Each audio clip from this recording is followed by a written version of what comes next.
சத்தியயுகத்தில் ஒரு தீப்பிழம்பாகவும், திரேதா யுகத்தில் ஒரு தங்கமாகவும், துவாபரா யுகத்தில் ஒரு கிரானைட் மலையாகவும், இப்போ இருக்கிற கலியுகத்தில் ஒரு கல் பாறை மலையாகவும் இருக்க திருவண்ணாமலை பற்றி இந்த வீடியோவில் முழுசாக பார்க்கலாம். திருவண்ணாமலை சுற்றி நிறைய கதைகள் இருக்குது. அதில் 2 இந்த வீடியோவில் பார்க்கலாம். முதல்ல விஷ்ணு பிரம்மாவோட அகந்தையை எப்படி சிவபெருமான் அடக்கினார். 2வது 15வது நூற்றாண்டை சேர்ந்த ஒரு கவிஞரோட ஆத்மா இன்றைக்கி கூட நம்ம திருவண்ணாமலை அருணாச்சலேஸ்வரரை சுற்றி வந்துட்டுருக்கு. சத்தியயுகத்தில் பிரம்மருக்கும் விஷ்ணுக்கும் தலகணம் ஏறி படைச்சவன் நான் தான், எனக்கு தான் ஃபுல் பவர் அப்படின்னு சொல்லிட்டு பிரம்மா சொல்கிறாரு. இந்த உலகையே காப்பாற்றுறது நான் தான், எனக்கு தான் அந்த முழு உரிமை பவர் எல்லாமே இருக்குதுன்னு சொல்லிட்டு விஷ்ணு சொல்கிறாரு.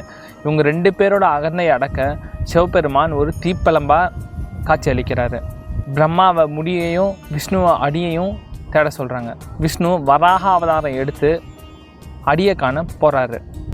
பிரம்மா ஒரு அன்னப்பறவையை உருவெடுத்து முடியை காண்ற போகிறாரு. 2 பேரும் பல வருஷங்களாக தேடி கூட அவங்களால அடியை காண முடியல. விஷ்ணு தன்னோட தோல்வியை ஒத்துக்கிட்டு ரிட்டர்ன் வந்துட்டார். ஆனால் பிரம்மாவோ அங்கே பறந்து வந்திருந்த ஒரு தாழம்பூக்கிட்ட கேட்குறாரு, நீ எங்கேருந்து வரேன்னு. நான் சிவபெருமானோட தலையிலேருந்து உதிர்ந்து வரேன் அப்படின்னு சொல்லிட்டு அந்த தாழம்பூ சொல்லுது. நான் முடியை பார்த்துட்டேன்னு சொல்லிட்டு நீ தான் சாட்சி சொல்லணும்னு சொல்லிட்டு பிரம்மா மிரட்டுறாரு. இதை கேட்ட தாழம்பூ சரின்னு சொல்லுது. 2 பேரும் நடுவில் வராங்க. விஷ்ணு தன்னோட தோல்வியை ஒத்துக்கினாரு. பிரம்மா போய் சொல்கிறாரு, நான் முடியை தொட்டுட்டேன், அதுக்கு இந்த தாழம்பூ தான் சாட்சின்னு சொல்லிட்டு. சிவனுக்கு தெரியும் பிரம்மா போய் தான் சொல்கிறாருன்ட்டு. அன்னைக்கு சிவபெருமான் பிரம்மாவுக்கு ஒரு சாபம் கொடுக்குறாரு. இந்த அகில உலகத்தில் உனக்கு அவ்வளோவா கோவில் இருக்காது, போய் சொன்ன இந்த தாழம்பூ சிவ பூஜைக்கு எப்போவுமே பயன்படுத்த முடியாது அப்படின்னு சொல்லிட்டு ஒரு சாபத்தை கொடுக்குறாரு. இந்த தீப்பிழம்பு தான் அருணாச்சலமாக சிவபெருமான் அங்கேயே தங்கிட்டார். இதுதான் சத்தியயுகத்தில் தீப்பழம்பாகவும், திரேதா யுகத்தில் ஒரு தங்க மலையாகவும், துவாபரா யுகத்தில் ஒரு வைடூர மலையாகவும், கலியுகத்தில் கல் பாறைகள் சேர்ந்த மலையாகவும் இருக்குது. இங்கே அந்த சிவபெருமானே மலையாக இருக்கார். இன்னொரு சயின்டிஃபிக்கான ஒரு ஆதாரமும் இருக்குது. இமாலய மலை தோன்றி 7000 கோடி வருஷம் தான் ஆகுதுன்னு சொல்கிறாங்க. ஆனால் இந்த திருவண்ணாமலையில் கிடச்சிருக்க பாறைகள் 3600 கோடி வருஷங்களுக்கு பழமையானதுன்னு சொல்கிறாங்க. 2வது கதைக்கு போகலாம். இது 15வது நூற்றாண்டில் நடந்த அருணகிரிநாதர் இன்னும் கவிஞரோட ஆவி இன்றைக்கி கூட ஒரு கிளியில் இருக்குதுன்னு சொல்கிறதுக்கான ஒரு கதை. அருணகிரிநாதர் ஒரு பயங்கரமான முருகர் பக்தர். சின்ன வயசுலேருந்தே முருகரை போற்றி வளர்ந்துட்டுருக்காரு. ஆனால் அவங்க பெற்றோர் இறந்த அப்புறம் இவர் கம்ப்ளீட்டாக முருகரை விட்டுட்டு தீய பழக்கங்களுக்கு அடிமையாகிறாரு.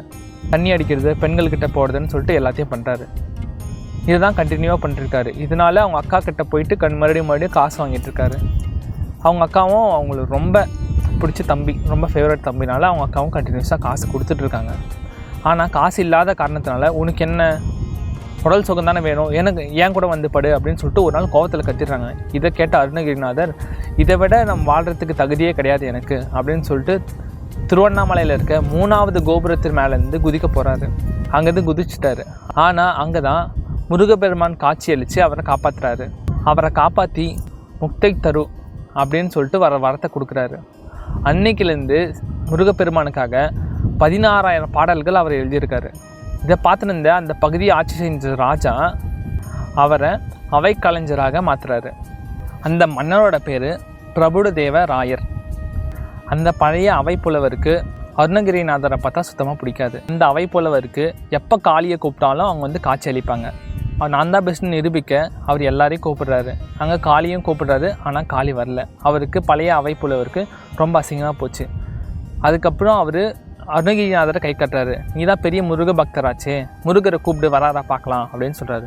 அவர் எவ்வளவோ சொல்லி பார்க்குறாரு, வேண்டான்னு சொல்லிட்டு. ஆனால் அவர் கேட்கவே இல்லை. மன்னரும் கேட்கல. அவரும் முருகப்பெருமானை கூப்பிட்றாரு. முருகப்பெருமானை ஒரு தூணை உடைச்சிட்டு பிரகாசமாக வெளியே வராரு. இதனால் அந்த ராஜாவுக்கு கண் பார்வை போகுது. இந்த பழைய அவைப்புலவர் என்ன பண்ணுறாருன்னா, இந்த கண் பார்வையை மீண்டு எடுக்கணுன்னா அதுக்கு ஒரே வழி தேவலோகத்தில் இருக்க பாரிஜாத மலர் தான் அப்படின்னு சொல்லிட்டு சொல்கிறாரு. இதை கொண்டு வர ஒரே ஆள் நம்ம அருணகிரிநாதர் தான் அப்படின்னு சொல்லிட்டு மன்னர்கிட்ட சொல்கிறாரு. மன்னரும் அவருக்காக கட்டளை கொடுக்குறாரு. இதுக்காக அருணகிரிநாதர் 3வது கோபுரத்தில் தன்னோட உடலை விட்டுட்டு கூடு விட்டு கூடு பாஞ்சி ஒரு கிளியாக மாறி தேவலோகத்துக்கு போகிறாரு. போன மறுக்கணமே இந்த பழைய அவைப்புலவர் அந்த உடலை எடுத்து அதை எரிச்சிடுறாரு.